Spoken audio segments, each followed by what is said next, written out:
chocolate. Oh, ang sweet naman. Bakit chocolate? Masarap eh. Diabetic ba asawa mo? Hindi po. Mabuti hindi diabetic. Kahit bigyan mo ice. Oo nga.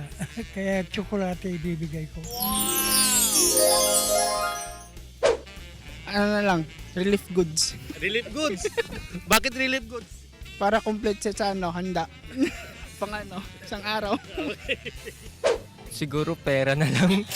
Uy, mayaman ka. Gaano karaming pera bibigay mo sa iyong minamahal? Something nasa 100 plus po. 100,000? Hindi po, 100 pesos. Ikaw, anong gusto mo matanggap ngayong Valentine's Day? Makeup po. Makeup. Bakit makeup? Wala lang po. Pero may boyfriend ka na. Opo. Ano sabihin mo sa boyfriend mo? Alam mo na yan. Ano masasabi mo humingi ng makeup boyfriend ang girlfriend? Masusunod. Roses. Since Valentine's naman po, di ba? Red. Yun po yung nag-symbolize ng Valentine. So, roses po. Pero may problema. Ano po? Wala kang boyfriend. Kaya nga, yun din yung problema. Ikaw naman, anong gusto mong matanggap sa iyong minamahal ngayong Valentine's Day? Wala akong boyfriend, kuya.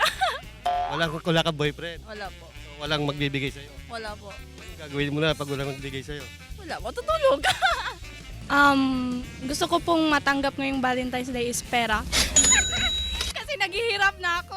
May jowa po ako. May jowa po ako. May jowa po ako. Joke lang. Hoy, jowa, pahingi ng pera. I love you.